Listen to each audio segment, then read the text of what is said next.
Hello everybody and welcome to my channel Fertility, Hope, and Healing.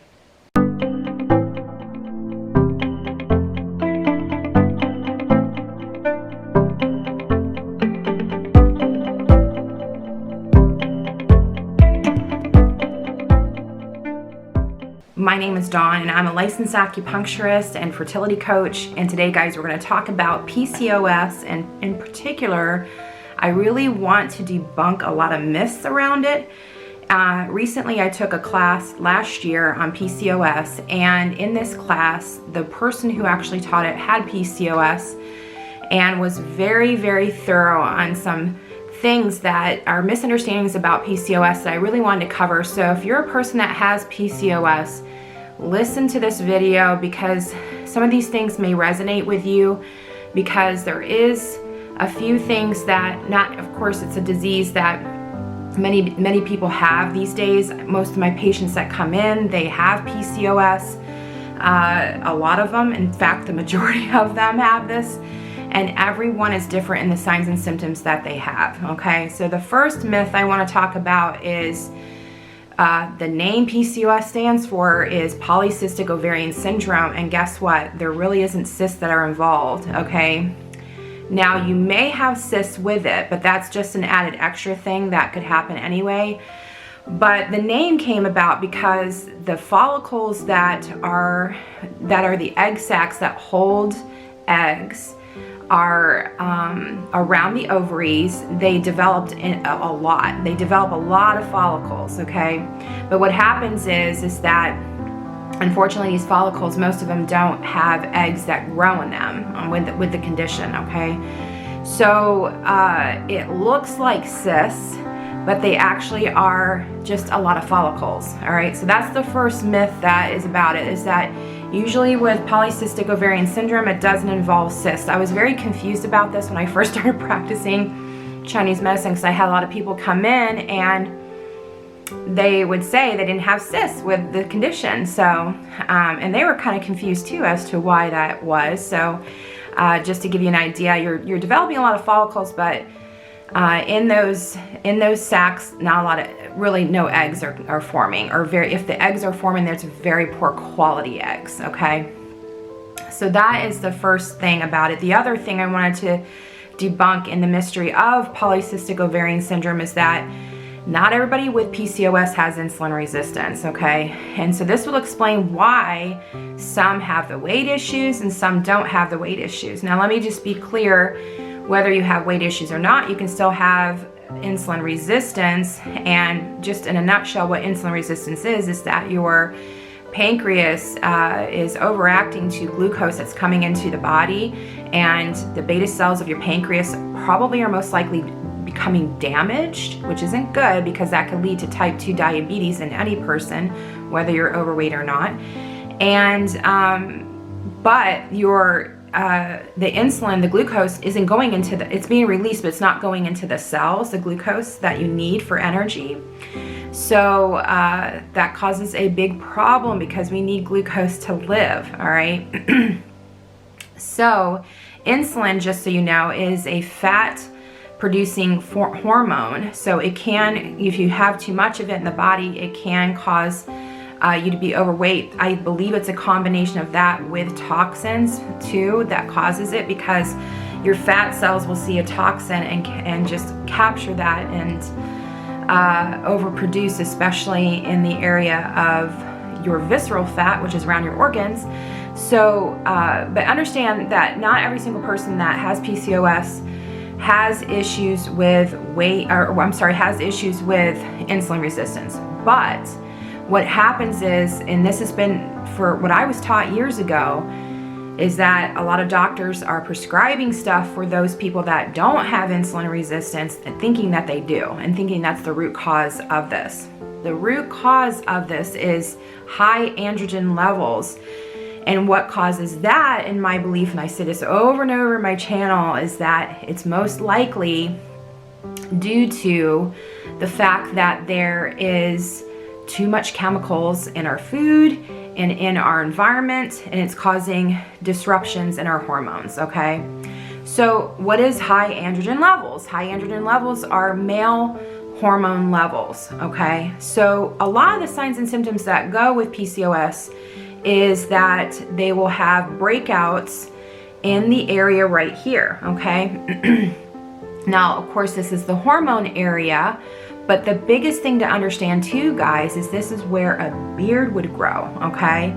So if you're having breakouts in this particular area all the time and you're struggling with getting pregnant, you need to go in and get tested to see if you have this condition, all right? And get an extensive hormonal panel, and somebody who's an expert in PCOS is really, really a good idea. So the other thing that goes along with PCOS a lot of times is over amounts of hair growth on facial hair and neck. And again, it's where the beard is. That's called hirsutism. And again, not every person's getting these signs and symptoms, but that is another thing that happens. Hair loss is another thing that can happen. So, you know, and then of course, if you have the weight gain too, and a lot of people have a lot of these symptoms, this could really, really hurt your quality of life. So it's really, really important that you can do something to actually help manage it. And I hate to say, guys, in our allopathic modern day Western medicine, there really isn't any answers for this. And a lot of times they're putting you on birth control, which can make it a lot worse. One of the things that they're finding is inflammation is a huge, huge issue with PCOS. And they were talking too within the fat cells in general. If anybody, they're more and more thinking that our fat cells, how much that they do in our body are just so huge. But they're looking at it like it's its own organ now these days. But basically, they can release a lipotoxin. So that can cause inflammation to your eggs, all right? And yeah, so there's just so many different things that are involved with this that it can really get and mess up your quality of life. And it can really, really be very frustrating with you trying to get pregnant, because you typically will have a lot of anovulation with this, which is not having an egg produced at all during your monthly cycle.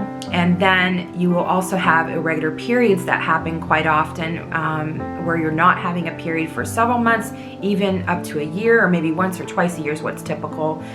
And so that's called amenorrhea, which is a lack of having any period. So yeah, if you are young and you have PCOS, guys, I would get on some kind of plan that you can help yourself have a regular period, have ovulation at least once a month. I know you might think, oh, this is good, I don't have to worry about this stuff, but people do get pregnant all the time with PCOS still. In fact, every single person that I had that worked with me last year that had PCOS was able to successfully get pregnant. All right, so definitely PCOS is treatable. There's a lot of great things that you can do for it, and one of the biggest things that you can first and foremost do is diet. There are several diets that you can do that will be very helpful. It really depends on where you're at, you know, in your head about food, you know, because some people it's just too much to do this or that. That's why fertility coaching or health coaching is the same thing.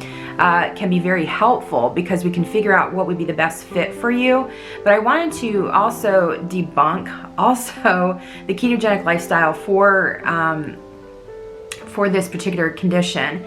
So understand that just giving up sugar alone won't help you if you're not insulin resistant, okay? And, you know, or just giving up all carbs, I should say, not just sugar, excuse me, all right? It's definitely helpful if you give up sugar, whoever you are, okay? So, but the thing to understand is that if you increase the amount of fats in your body, that really hurts your organs too. So a lot of people will find that they have high blood sugar levels, and they'll go on the ketogenic lifestyle and their blood sugar levels don't go down very much. Or they'll lose weight in the beginning, a lot of it's water weight, maybe they'll lose a little bit of fat, but over time, they won't lose the weight that they need.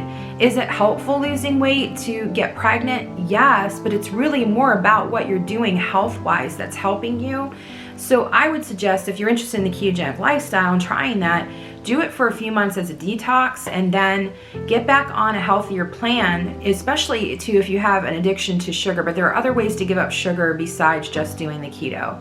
And let me just tell you, the reason why I know this is because I did it myself and it stopped working over time.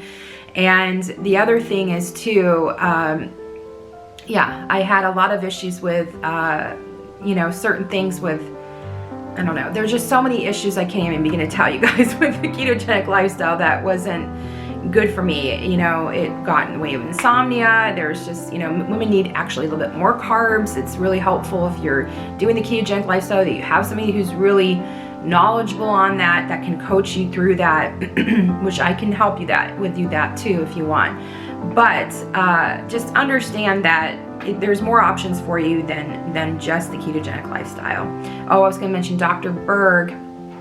He said you have to do 10 to 12 cups of non-starchy vegetables a day in order to prevent having a fatty liver. And every single person that's overweight already has a fatty liver.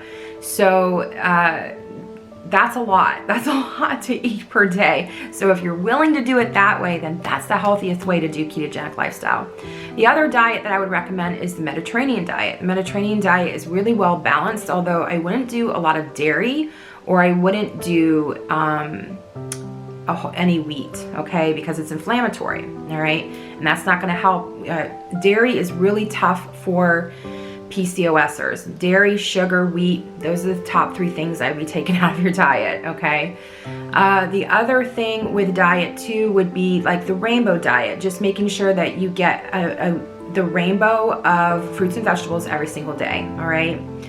And if you do more fruit, just make sure you're not doing sugar and too much fat with that, okay? That's really helpful when it comes to eating fruit. But fruit has a lot of antioxidants and it helps to heal the organs. It's very cleansing. It's more better to eat it in the morning. And it's definitely a better option than eating sugar, okay? Highly recommend if you have a sweet tooth to just add more fruit, but don't add the sugar with it and a lot of fat with it, okay? There are a lot of supplements that you can take. I talked about the NAC, N-acetylcysteine, and I had a whole video I did on that. I'm going to link it below. That is awesome for PCOS. I also talked about in another video about the basic nutrients that you need for when you're trying to have a baby, but one of the things I'll mention is really important is vitamin D. That'll help with your ovulation. But in Chinese medicine, we actually do specific formulas for you guys. A custom blend is basically what I've done. I have had so much success in helping people with PCOS and doing this blend. And yeah, they ovulate right away. We do all these different supplements that just are perfect for them and what they're going through. And when they invest the time and energy into that, along with just really striving to do better nutrition, I'm telling you guys, these PCOSers that I have, they get pregnant right away, you know, within just a few months. So typical is about 3 months. That's not very much time, you know, to spend to really, you know, be able to have a baby. But I would encourage you guys right now and are having difficulties getting pregnant or not, do something. You can do something now that can help your health and well-being for the long term. I hope you guys enjoyed this video. Please subscribe to our channel. We would love to have you as a part of our community. You can click on the notification bell so you won't miss a video. And we also have a Facebook community called Fertility, Hope, and Healing. We would love to have you guys as a part of that. And if you have any questions, please comment below. You can also follow us on Instagram at Life Harmony Wellness. All right, guys, love and baby blessings. And just remember, you guys can get pregnant with PCOS. There shouldn't be any issue if you can just do a few small changes that will help.